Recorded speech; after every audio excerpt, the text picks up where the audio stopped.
Bom, vamos lá, pessoal. Nessa segunda parte, então, da aula, nós vamos começar analisando aqui a função, né, de tempo de execução de um método recursivo, ok? Então, vamos lá. Esse método é um método que calcula o fatorial.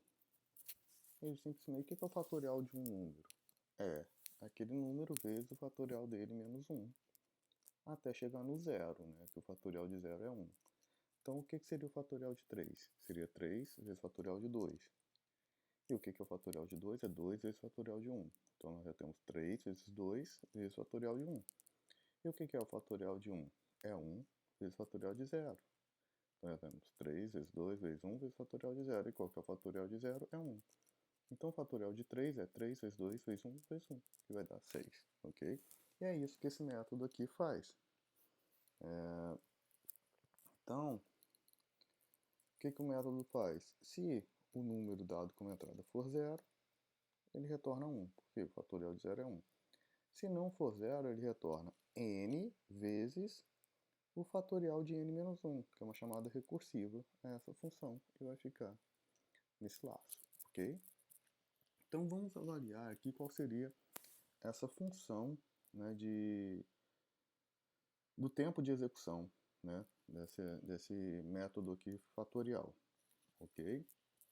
Então aqui na linha 5, o que é feito? Nós temos dois tempos de recuperação, né, recuperação do valor de n e da constante zero, e um tempo de comparação. Então está aqui, ó, na linha 5 nós temos dois tempos de recuperação mais um tempo de comparação. Na linha 6, um tempo de recuperação da constante 1 e um tempo de retorno. Só que a linha 6 só é executado se n for igual a zero. Então, se n for igual a zero, nós temos um tempo de recuperação mais um tempo de retorno. E se n for maior que zero, ele vem direto para a linha 8. E o que temos aqui na linha 8? Então vamos lá. Na linha 8, nós temos retorne n vezes fatorial de n menos 1. Então nós temos um tempo de recuperação, né, para recuperar o valor n, um tempo de multiplicação, aqui mais dois tempos de recuperação, né, para recuperar n e recuperar 1, um tempo de subtração, um tempo de armazenamento, né, que vai ser necessário para armazenar isso aqui na variável que vai receber isso como parâmetro, o tempo de chamada da função fatorial, o tempo de retorno, mais o tempo que essa função fatorial vai demorar para executar com n menos 1. Então, tá aqui, ó, na linha 8 nós temos três tempos de recuperação, né, esses três tempos de recuperação, um tempo de subtração, o tempo de armazenamento do parâmetro, o tempo de multiplicação, né, que é n vezes alguma coisa, o tempo de chamada da função recursivamente, o tempo de retorno, né, que ele é um return tal coisa, mais o tempo de execução dessa função fatorial, passando como parâmetro o n-1. Perfeito? Então, o que nós temos aqui? Vamos dividir a nossa função, né, de recorrência, a nossa função de tempo, que é o que a gente está chamando de t de n, em duas partes. Uma parte que é se n for igual a zero. Se n for igual a zero, eu tenho vão ser executadas a linha 5 e a linha 6, correto? Então vai ser 3t-rec, mais um tempo de comparação, mais um tempo de retorno, que é o que eu estou chamando aqui de t1, ok? Já se n for maior do que zero, eu tenho a linha 5 e a linha 8 sendo executadas. Então são 5t-rec, ok? Mais um tempo de comparação, mais um tempo de subtração, um tempo de armazenamento, um tempo de multiplicação, um tempo de chamada, um tempo de retorno, que é o que eu estou chamando de t2, mais o t de n-1. Perfeito? Então, essa minha função de tempo aqui, ela é condicional. Se o n for igual a zero, é igual a isso aqui, ó, que eu estou chamando de t1. Se o n for maior do que zero, ela é igual a isso aqui, que eu estou chamando de t2, mais o t de n-1. Ok? Entendido isso, então vamos ver como resolver essa recorrência aqui. O que a gente nota? T de n, então, é igual a o que eu chamei de T1 aqui, né? Se o n for igual a zero, lembrando que o T1, na verdade, é essa equação toda aqui. E T2 mais T de n menos 1 se for maior que zero, onde T2 é igual a essa equação toda aqui. Ok? Então, o que a gente nota? Ora, se a gente substituir o n por 1, eu vou ter que T1 é igual ao quê? T0 mais T2. Porque é o T de n menos 1, ou seja, o T de 0, mais T2. E o T de 2? Ora, o T de 2 é o T de 1 mais T2, que é o n menos 1 mais T2. Mas o T de 1 eu já tenho, que é o T de 0 mais T2. Então, o T de 2 é T de 0 mais 2T2. E se eu fosse fazer o T de 3? Ora, o T de 3 é o T de 2 mais T2. Só que o T de 2 eu já tenho, que é o T de 0 mais 2T2. Então, substituindo o T de 2 aqui por T de 0 mais 2T2, eu passo a ter que o T de 3 é T de 0 mais 3T2. E assim vai. Então, a gente nota que o T de n, então se a gente for generalizar, né, essa nossa equação aqui, o T de n vai ser o T de 0 mais n T2. Sendo que o T de 0, a gente já sabe, né, quando n é igual a 0, que o T de n é igual a T1. Então, o T de 0 é igual a T1.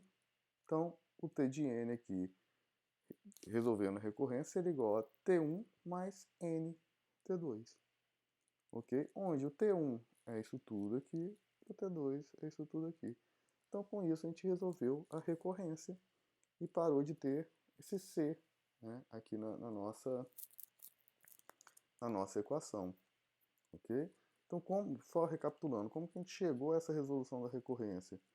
Substituindo, né, fazendo a substituição repetida aqui, né, substituindo para 1, para 2, para 3, e vimos que no final a gente conseguiria generalizar, né, o T de n para T de 0 mais n T de 2. Como a gente já tem o T de 0, né, que é T1, então é T1 mais n T2. Ok? E com isso resolvemos a nossa recorrência. Vamos então para um outro exemplo agora, que envolve probabilidade. A gente vai ver que esse exemplo aqui, ele não tem uma função de recorrência única. Ele vai ter, a gente vai conseguir, a gente vai ter que computar uma função de tempo, desculpa, não de recorrência, perdão. Uma função de tempo única. A gente vai ter que computar uma função de tempo para o melhor caso de execução, para o pior caso de execução e para o caso médio, ok? Então vamos lá. O que essa função aqui faz? Ela recebe um vetor, né? E vou chamar o tamanho desse vetor de n, né? Um vetor de tamanho n, e encontra o maior elemento desse vetor. Então, na primeira linha, ela pega o primeiro elemento, armazena, e depois faz um laço de 1 até o tamanho do vetor, verificando se o elemento atual é maior do que o que está armazenado. Se for, ela inverte. Só isso. Então, vamos lá. Na linha 5 aqui, o que eu tenho? Eu tenho o tempo de recuperação do índice, não é isso? Um tempo de recuperação do endereço base do vetor, que é o A, o tempo de indexação mais o tempo de recuperação de A0 e depois o tempo de armazenamento disso em resultado. Então aqui eu tenho 3 tempos de recuperação, mais um tempo de indexação, mais um tempo de armazenamento na linha 5. A linha 6, aquela tradicional linha de for, né, que a gente divide em 3 pedaços, né, uma de iniciação, uma de controle de laço e uma de incremento. A de iniciação, então, eu tenho uma recuperação, né, e um armazenamento, está aqui, ó, que eu coloquei como 6A. Opa, desculpa. A de controle do laço, eu tenho uma recuperação aqui do tamanho do vetor, né, vamos considerar que isso aqui é como uma recuperação de uma variável. Eu tenho uma recuperação aqui da variável i e uma comparação. Então são duas recuperações e uma comparação, né? E quantas vezes esse laço aqui nessa comparação vai ser executado? Vamos supor, só para a gente ter um exemplo, que o tamanho do vetor seja 3. Né? vai entrar com 1, né? Porque 1 é menor que 3, vai incrementar, vai virar 2. 2 é menor que 3, vai entrar também, então entrou duas vezes. Vai incrementar, virar 3. 3 não é menor que 3, não vai entrar mais. Então, com n igual a 3, ele entrou 3 vezes. Né? Se for igual a 4, vai entrar... Desculpa, vai entrar não. Vai fazer a comparação 3 vezes. Se for igual a 3, vai fazer 3 vezes. Se for igual a 4, 4 vezes. Ou seja, essa comparação aqui vai ser executada n vezes, onde n é o tamanho do vetor. Então, nós temos aqui duas recuperações mais uma comparação vezes n. Está aqui, ó, duas recuperações mais uma comparação vezes n. Como a gente falou em exercícios anteriores, né, tem aquele macete, né, o incremento é sempre feito uma vez a menos do que a comparação de controle do laço. Afinal de contas, esse incremento, a última vez, né, a primeira vez que ele entra, ele não incrementa. Aí, a partir de então, toda vez ele incrementa e compara, incrementa e compara. Então, o incremento é feito uma vez a menos que a comparação. Beleza? Então, se isso aqui foi n vezes, isso aqui vai ser n menos 1. Mas o que é feito n menos 1 uma vez? Isso aqui é como se fosse i igual a i mais 1, né? Então, você tem duas recuperações, a recuperação de i é de 1, a soma e o armazenamento. Então, são duas recuperações mais uma soma mais um armazenamento vezes n menos 1. Tá aqui, ó, linha 6C. Ok? O interior do laço. Olha, o interior do laço também é feito n menos uma vezes, né? É uma vez a menos que a comparação aqui. Por quê? Porque na última vez que ele faz a comparação, ele não entra, né? Ele quebra o laço. Então aqui também a linha 7 também vai ser executado n menos uma vez. Agora, o que é feito aqui? Aqui nós temos uma comparação.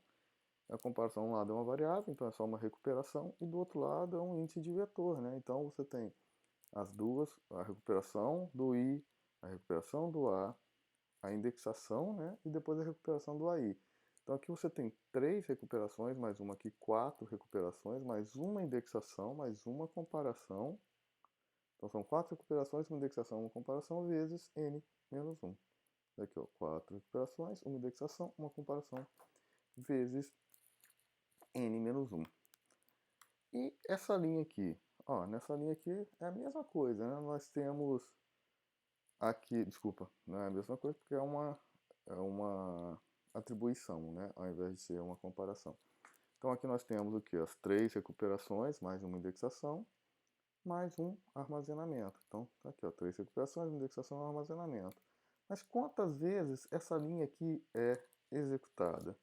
Ora, essa linha aqui vai ser executada de acordo com o resultado desse if. Se o if for verdadeiro, vai entrar. Se for falso, não vai entrar. Né? Então, a probabilidade dela ser executada cada vez que entra é a probabilidade do elemento atual do vetor ser maior do que todos os anteriores que já passaram. Ok? Então, é o que a gente está representando aqui, ou desculpa, pela somatória, né, de 1 até n menos 1, da probabilidade desse i ser o maior até então. Então, é a somatória de i indo de 1 até o tamanho menos 1 do vetor, né, porque isso vai entrar enquanto for menor que o tamanho do vetor, da probabilidade deste elemento ser o maior até então. Ok? Aí nós temos que pensar... desculpa. Então, vamos à linha 9, que é simplesmente o retorno. Né? Então, você tem uma recuperação e um retorno. Está aqui. Então, o grande problema agora é a gente saber essa probabilidade aqui. Né? Essa probabilidade, ela vai depender de como esse vetor está estruturado. Ok? E é isso que nós vamos passar a avaliar a partir de agora. Então, vamos lá. Então, se a gente for pegar aqui para fazer a equação final, né,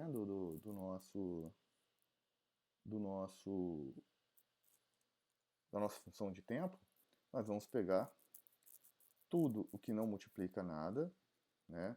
Que aqui, ó, a gente tem aqui, ó, 3 Trec mais um Trec daqui, 4 Trec, Esse aqui eu multiplico menos 1. Então aqui você tem menos 2 Trec, aqui você tem menos 4 Trec e aqui você tem Trec.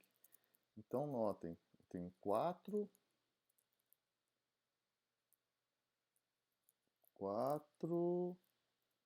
mais 1 aqui de baixo, 5, menos 4 daqui, menos 2 daqui, eu tenho menos 1 Trec, né? Aqui não está multiplicando nada, que é esse menos Trec que está aqui, ó.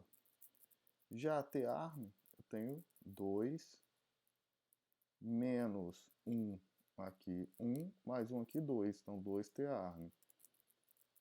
De soma, eu tenho menos 1 aqui, ó, que está aqui. De indexação eu tenho 1 aqui, mas eu tenho menos 1 aqui, vai dar 0, né? E que mais que eu tenho? A comparação aqui, né? Que eu vou ter menos uma comparação aqui, ok? A mesma coisa eu vou fazer para os que multiplicam n. Eu tenho 2 Trec aqui, com 2 aqui, com 4 aqui, dá 8 Trec. T-arm, eu tenho 1, T comparação, eu tenho 2, T mais, eu tenho 1 e T indexação, eu tenho 1, que está aqui. E por fim, o que multiplica a probabilidade, que é o que eu tenho que resolver depois, que é o que eu estou chamando aqui de T3. Beleza? Então no final o meu tempo de execução vai ser T1 mais T2 vezes N mais a probabilidade vezes T3, onde o T1 está aqui, o T2 está aqui e o T3 está aqui. Agora o nosso grande problema é como resolver essa probabilidade. E aí a gente vai por casos. Qual que é o melhor caso para esse vetor? Ora, o menor caso para esse vetor é quando ele está em ordem decrescente, né? Ou seja, na verdade, quando o maior elemento está na primeira posição. Porque se o maior elemento estiver na primeira posição, todos os ifs que ele fizer aqui vai dar falso, né? Porque eu coloco na variável resultado, o elemento está na primeira posição. Ele já é o maior. Então qualquer outro que eu pegar aqui não vai ser maior do que o resultado, essa linha 8 nunca vai ser executada. Então, neste caso, a probabilidade que da linha 8 ser executada é zero. E aí eu vou ter 0 vezes T3. Então, no final, no meu melhor caso, né, que é o caso onde esse algoritmo vai ser mais rápido, que é o caso onde na posição 0 do vetor eu tenho o maior elemento, o meu tempo de execução é simplesmente T1 mais T2 vezes N, onde T1 é essa equação aqui e T2 é essa equação aqui, ok? Por quê? Porque se o primeiro elemento é o maior, aquela linha 8 nunca vai ser executada. Ou seja, a probabilidade dela executar é zero. Ok? Por outro lado, qual é o pior caso? O pior caso é esse elemento estar ordenado em ordem, esse vetor está ordenado em ordem crescente. Por quê? Se ele estiver em ordem crescente, você vai colocar aqui em resultado o menor elemento de todos.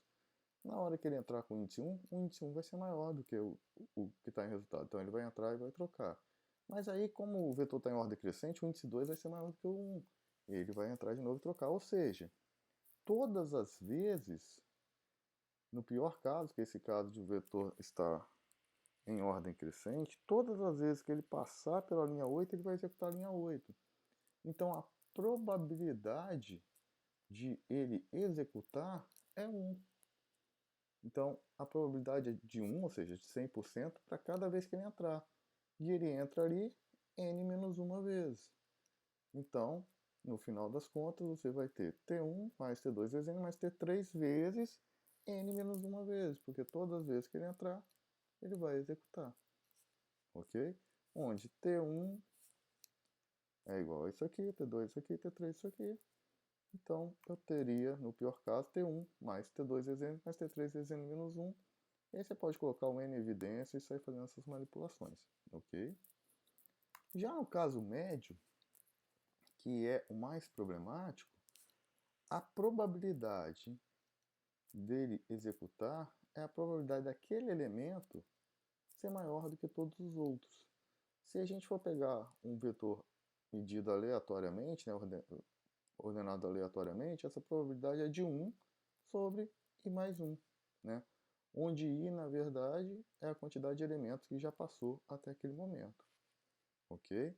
Então eu tenho aqui uma somatória de i igual a 1 até n menos 1 de i sobre i mais 1. Eu não vou entrar aqui nos méritos matemáticos disso aqui, ok? Mas usando os conceitos de somatória, a tabela de somatória de qualquer livro de cálculo, você vai achar lá que a fórmula para essa somatória aqui é o logaritmo de n mais c menos 1, onde c é a constante de Euler, ok? E aí nós vamos chegar nesse valor aqui. Na verdade, o que me importa que vocês notem nesse exemplo não é essa resolução aqui, não é essa questão matemática de saber resolver um somatório, onde nós vamos chegar, um somatório de 1 sobre i mais 1, onde nós vamos chegar ao logaritmo natural de n, não, nada disso. O que eu quero, a minha intenção ao mostrar esse exemplo é que vocês notem que às vezes o tempo de execução varia, né, de acordo com o melhor caso, o pior caso e o caso médio. Então você pode ter que considerar 3 tempos diferentes de execução. O melhor caso, o pior caso e o caso médio. Por quê? Porque às vezes uma determinada linha, a quantidade de vezes que ela vai ser executada depende não só do tamanho da sua entrada, mas também da forma de organização dessa entrada. Ok? Beleza. Então, até agora, nós temos trabalhado com um modelo onde a gente diferencia o tempo de armazenamento, o tempo de recuperação, o tempo de uma soma, do tempo de subtração e tal. E a gente já viu que isso aqui já é uma simplificação. Por que já é uma simplificação? Porque não é verdade que toda soma demora o mesmo tempo, do mesmo jeito não é verdade que toda multiplicação demora o mesmo tempo. A gente está desconsiderando aqui tempo de definição de variáveis, enfim. Mas nós vamos simplificar ainda mais esse modelo. Nós vamos passar a considerar que todas essas operações demoram o mesmo tempo, ok? Então nós vamos considerar, a partir de agora, que uma recuperação demora o mesmo tempo de uma soma, que demora o mesmo tempo de uma multiplicação, que demora o mesmo tempo de uma comparação e por aí vai, beleza? E com isso a gente vai passar a contar simplesmente a quantidade de operações executadas em um determinado algoritmo, ok? Então, por exemplo, nessa linha 5 aqui, ao invés de a gente considerar, vai ter um tempo de recuperação da constante zero mais um tempo de armazenamento.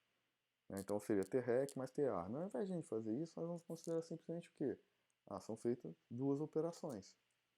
A gente não vai mais diferenciar entre as operações para simplificar a nossa função final. Por quê? Porque a gente vai ver na próxima aula que o que nos interessa, na verdade, é a ordem de grandeza desse algoritmo. E essas constantes não influenciam a ordem de grandeza, ok? Na ordem de complexidade, né? Porque, na verdade, a gente, no final das contas, o nosso objetivo é chegar à conclusão de qual o comportamento do tempo de execução. Se esse tempo de execução ele cresce linearmente de acordo com o crescimento da entrada, ou se ele cresce quadraticamente de acordo com o crescimento da entrada, ou logaritmicamente, enfim. Isso a gente vai ver na próxima aula, né? Eu só estou tentando explicar por que a gente pode fazer essas simplificações. Então vamos lá. Vamos trabalhar agora já com esse exemplo simplificado, né? Com essa estratégia simplificada nesse algoritmo aqui. Nós vamos fazer aqui, ó, esse algoritmo é um algoritmo para fazer soma geométrica.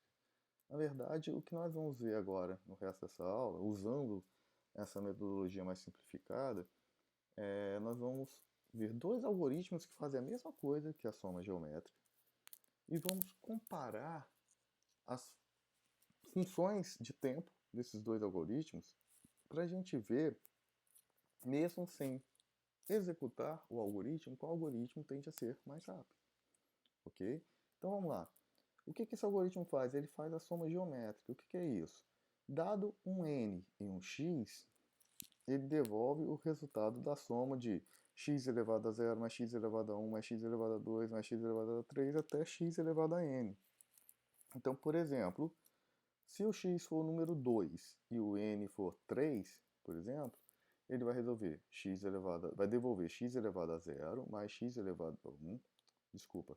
Se o x for 2 e o n for 3, ele vai devolver 2 elevado a 0 mais 2 elevado a 1 mais 2 elevado a 2 mais 2 elevado a 3. Ok? É isso que esse algoritmo aqui faz. Tranquilo? E aí nós vamos ver depois um outro exemplo de algoritmo que faz exatamente a mesma coisa e vamos comparar as duas funções de tempo. Mas primeiro vamos então chegar à função de tempo desse aqui. Nós vimos que aqui na linha 5 é feito uma recuperação e um armazenamento, ou seja, duas operações. Está aqui, ó, linha 5, duas operações. A linha 6, mais uma vez, né, é um for dividido em três partes, então nós vamos falar entre 6A, 6B e 6C. Na 6A, uma recuperação e um armazenamento, ou seja, duas operações. Na 6B, duas recuperações mais uma comparação. Então são três operações. Desculpa. E quantas vezes essas operações são feitas? Ora, são três operações, né? Feitas quantas vezes? Vamos supor que n fosse igual a 3. Ele ia entrar com 0, né? Uma vez, 1, duas vezes, 2, três vezes, 3, 4 vezes. Na hora que ele viesse com 4, né? 4 não é menor ou igual a 3, ele não entra mais. Então, desta vez, né, quando começa com 0 e vai até menor ou igual a n, a comparação é feita n mais duas vezes. Então, por isso que a linha 6b tem o valor de quê? 3 operações, né, duas recuperações e uma comparação, 3 operações, vezes n mais 2, ok? A linha C, a 6c, então, se a 6b é n mais 2, a 6c é 1 a menos, né? Então vai ser n mais 1, ok? Então, mas quantas operações? Isso aqui é igual a i mais 1, não é isso? Então você tem duas recuperações, mais uma soma, mais um armazenamento. Então são 4 operações feitos n mais uma vezes. Então tá aqui, ó, 6c, 4 operações, n mais uma vez. Tudo que está dentro do laço também vai ser n mais uma vezes. Então, a linha 8, você tem uma recuperação e um armazenamento, ou seja, duas operações feitas n mais uma vez. Está aqui. A linha 9, por sua vez, é um outro for. Então, o que a gente nota aqui? Pela primeira vez eu tenho um for dentro do outro, né? E como que a gente vai resolver isso? Ora, 9A, B e C, né? A 9A é a atribuição. A atribuição é feita uma vez só, não é isso? Só que note, como aqui eu estou dentro desse for, e esse for aqui é feito n mais uma vez, então essa atribuição aqui vai ser feita n mais uma vez. Então eu tenho aqui uma recuperação e um armazenamento, ou seja, duas operações, vezes n mais 1, ok? Então está aqui, ó, 9A, duas vezes n mais 1, ok? Desculpa. E a 9b? Ora, a 9b é mais complicada, por quê?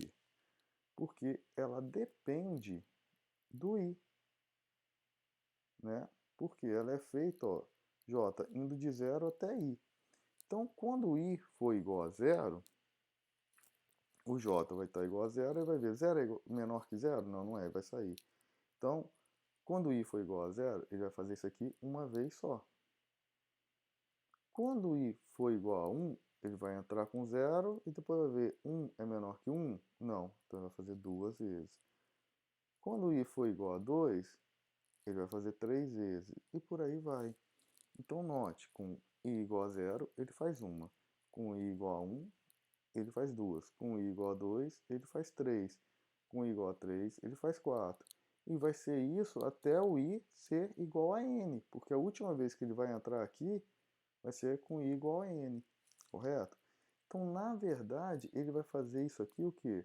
Somatória de i, ou de j, né, na verdade, igual a 0, até j igual a n, vezes a quantidade de operações que é feita aqui. Então, são três operações, né, que é duas recuperações mais uma comparação, vezes a somatória de j igual a zero até j igual a n, que é o que está aqui, ó, 3 vezes, 3 vezes somatória de i igual a zero até i igual a n de i mais 1. Na verdade, seria de... Eu preferiria colocar j aqui, por quê? Porque aqui a gente está falando da variável j, tá? Mas beleza, não faz diferença, tá? Leia como se fosse o j aqui, só para não confundir a variável. Na verdade, além de fazer isso tudo, ele vai uma vez a mais, né? Ele vai entrar uma vez a mais para sair. Então, por isso que aqui é i mais 1. Então, de i igual a zero até n, de i mais 1, certo? Vezes 3. Se aqui é i mais 1, aqui é só i, não é isso? Por quê? Porque aqui é sempre uma vez a menos. E quantas operações são aqui? São duas recuperações, uma soma e um armazenamento, ou seja, são 4 operações. Então vai ser 4 operações, mas vezes a somatória de i igual a zero a n de i. Beleza? A mesma coisa a linha que está dentro desse fora aqui, ó. São duas recuperações, uma multiplicação e um armazenamento. São 4 operações. Quantas vezes a mesma coisa? Somatória de i igual a zero até n de i.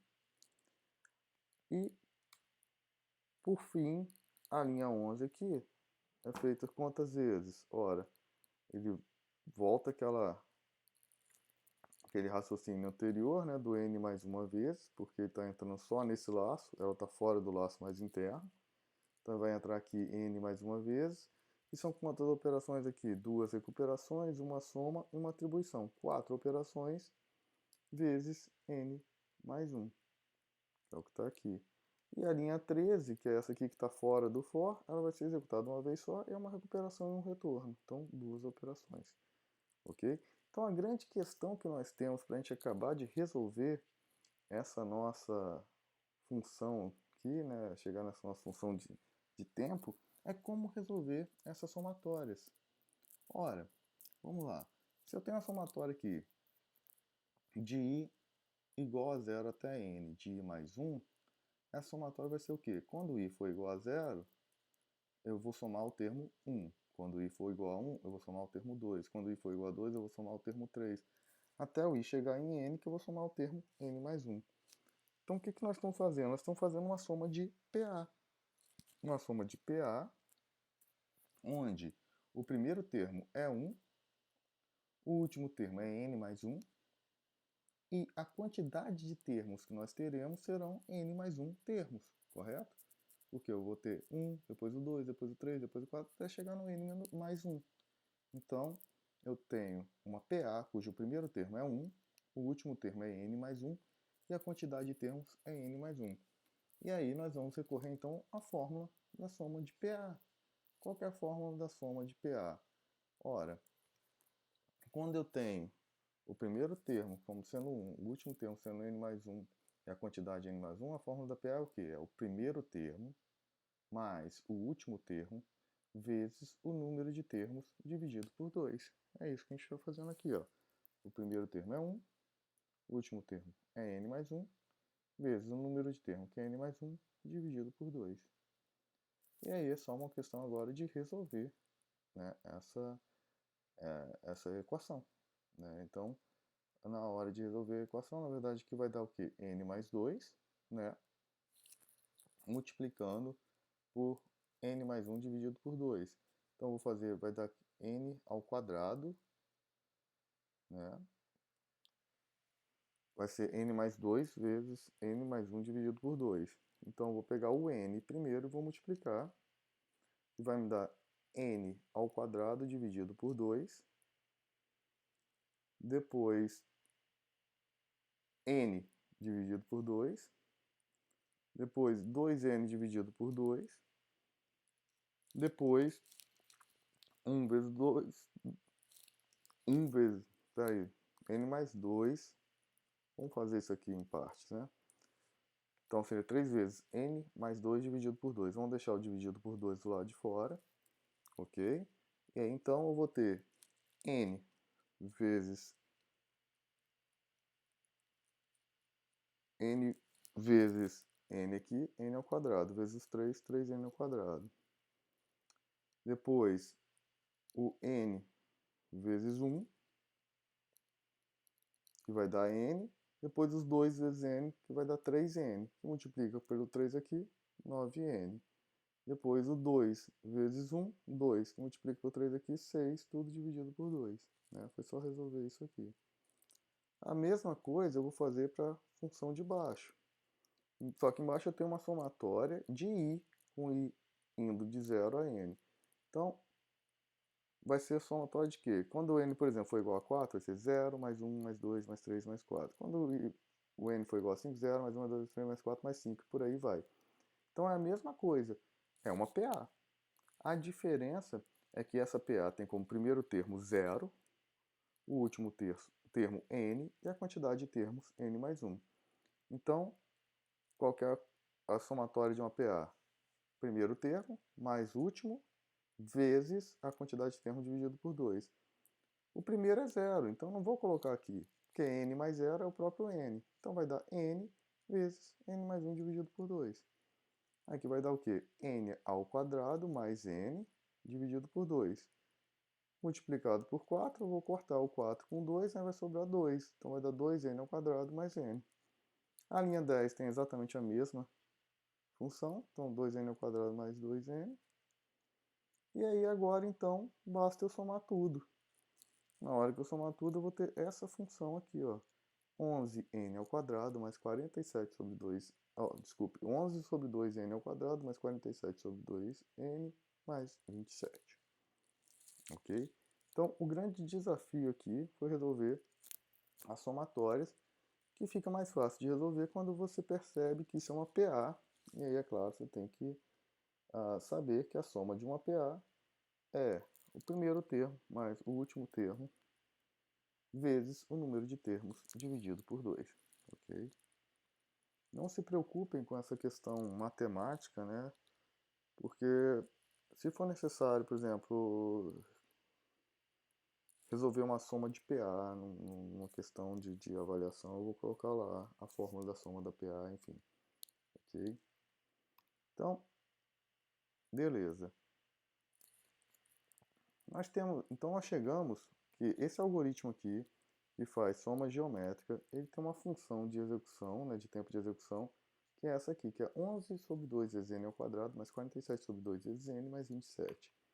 Nós temos aqui um outro exemplo, né, o exemplo 6, desculpem que o código está errado, né, o exemplo 5 foi o anterior, esse é o exemplo 6, que também faz soma geométrica, ou seja, o que ele faz é exatamente o mesmo que o anterior, mas ele faz desta forma aqui e chega ao mesmo resultado. E aí a gente quer saber qual dos dois algoritmos tende a ser mais rápido, né? Então vamos fazer a análise de tempo dessa função aqui, né, usando aquela mesma estratégia simplificada. Então vamos lá, na nossa linha 5 aqui, nós temos o quê? Uma recuperação e um armazenamento, ou seja, duas operações. Então está aqui, ó, linha 5, duas operações. Na linha 6, nós temos um for, e aí nós vamos dividir em três partes, 6A, 6B e 6C. Na 6A, uma recuperação e um armazenamento, ou seja, duas operações feitas uma vez só. Então está aqui 6A, 2. Na 6B, nós temos duas recuperações e uma comparação. Então são três operações e são feitas quantas vezes? Ora, está começando em 0 e indo enquanto menor ou igual a n. Né? Ou seja, se, por exemplo, n for 3, ele vai entrar com 0, com 1, com 2, com o próprio 3 e depois vai sair com 4. Ou seja, se o n for igual a 3, vai fazer 5 vezes. Então, assim como nós observamos, né, no último exemplo, quando começa de 0 e vai até ser menor ou igual a n, ele vai repetir n mais duas vezes. Então, neste caso aqui, nós temos 3 operações vezes n mais 2. Ok? E aí, desculpa, assim como nós vimos nos casos anteriores, o incremento vai repetir uma vez a menos, né? Então, se aqui foi n mais 2, aqui vai ser n mais 1. Mas o que vai ser repetido n mais uma vez? O incremento, que na verdade corresponde ao quê? A duas recuperações, né, de i e do 1, da soma, né, de i mais 1, e do armazenamento desse resultado em i. Ou seja, 4 operações vezes n mais 1. Está aqui. E como nós já observamos anteriormente, as linhas que ficam dentro desse laço também vão ser executadas n mais uma vez. E essa linha aqui eu tenho quantas operações? Ó? Uma recuperação, duas recuperações, três recuperações, uma multiplicação, então 4 operações, uma soma, 5 operações, depois o armazenamento desse resultado aqui na variável soma. Então são 6 operações sendo feitas n mais uma vez cada uma, beleza? Por fim, na linha 8, eu só tenho uma recuperação e um retorno. E faltou o ponto e vírgula aqui, mas enfim. Então são duas operações na linha 8, está aqui. E aí então, para eu chegar à minha função de tempo desse exemplo 6, é só sair somando tudo, né? Então eu tenho aqui, ó, multiplicando, eu tenho 3 com 4, 7 com 6, 13. Então são 13n mais 2 mais 2, 4. 3 vezes 2, 6 com 4, 10. 4 vezes 1, 4 com 10, 14. 6 vezes 1, 6 com 14, 20. Com 2, 22.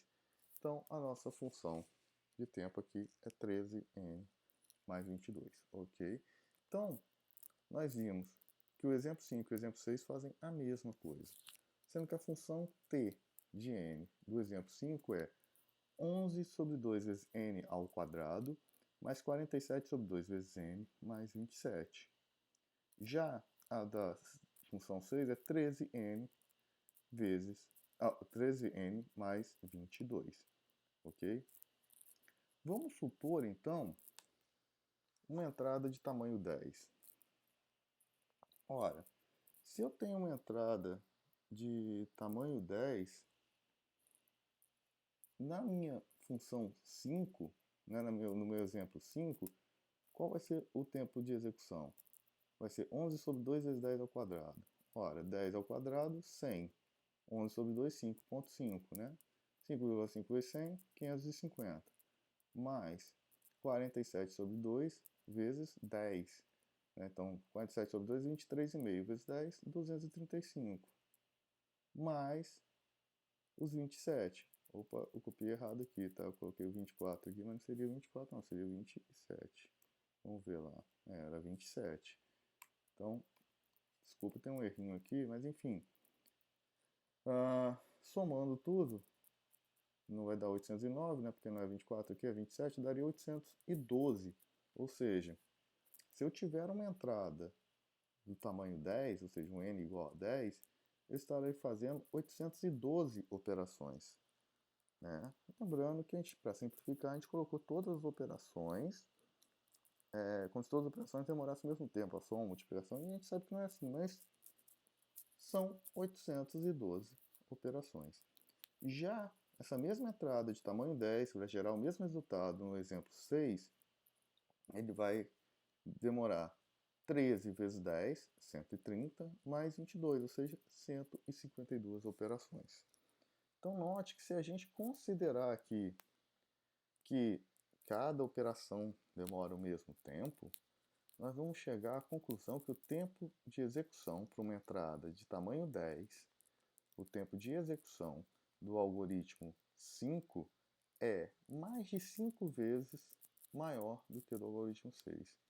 Então, por exemplo, numa máquina em que o algoritmo 5 demorar 2 segundos, o algoritmo 6 tende a demorar mais de 10 segundos para uma entrada de tamanho 10. Então, se a entrada com a entrada de tamanho 10 nessa máquina, o algoritmo 6 demora 2 segundos, o algoritmo 5 tende a demorar mais de 10 segundos.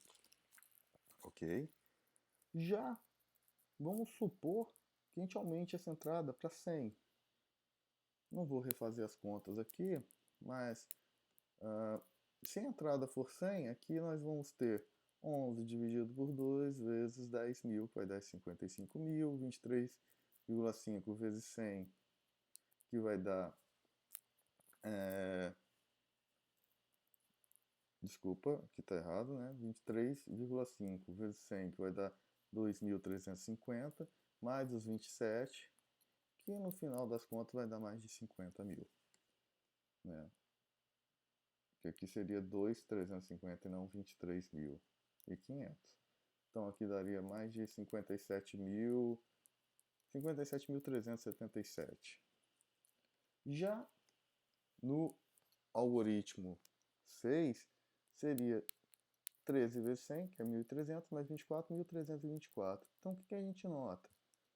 Apesar do erro aqui, né, que aqui vai dar 57 mil e pouco, ainda assim, o algoritmo 5 vai demorar mais de 40 vezes o algoritmo 6. Então note, na entrada 10, a diferença de tempo era de 5 vezes. Com a entrada 100, foi para mais de 40 vezes. Então, se com uma entrada de tamanho 10, o tempo de execução do algoritmo 6 seria de 2 segundos, o do algoritmo 5 iria para algo em torno de 10 segundos. Já com uma entrada igual a 100, vamos supor que o tempo do algoritmo 2 fosse de 20 segundos ao invés de 2. Né? A gente multiplicou por 10 a entrada, vamos supor que o tempo de execução também multiplicasse por 10. E aí fosse para algo em torno de 20 segundos. O tempo de execução do algoritmo 5 já iria para algo em torno de 20 vezes 40, de 800 segundos. Então note como que quanto maior a entrada, maior é essa diferença. E isso depende simplesmente do n, não depende das constantes que estão multiplicando o n, né? Então, por isso que a gente tende a simplificar os modelos, né? Porque no final das contas o que nos interessa é a ordem de grandeza do n, e não as constantes que estão multiplicando essas ordens de grandeza. Por quê? Porque se você considerar esse n grande o suficiente, ou seja, esse n tendendo ao infinito, essas constantes que estão multiplicando passam a ser irrelevantes. Então, se você considerar que o que nos interessa é o tempo de execução para entradas grandes, que para entradas pequenas o tempo de execução não vai fazer tanta diferença, o n, o que nos interessa é a ordem de grandeza desse n, que é o que vai dar no final o que a gente chama de ordem de complexidade dos algoritmos, que é o assunto da próxima aula, ok? Então, galera, neste momento, o que eu quero que vocês façam? Revejam essas aulas. Os slides que eu estou usando na aula vão estar disponíveis lá no Moodle. Eu já vou até corrigir esses errinhos que tinham aqui. Né? Vocês me desculpem os erros na apresentação. Mas o slide vai estar lá disponibilizado já vai estar com esses dois errinhos aqui corrigidos. Né? Então, olhem os slides, revejam a aula e façam os exercícios que eu vou colocar lá no Moodle, né? E qualquer dúvida, entre em contato. Bom estudo a todos.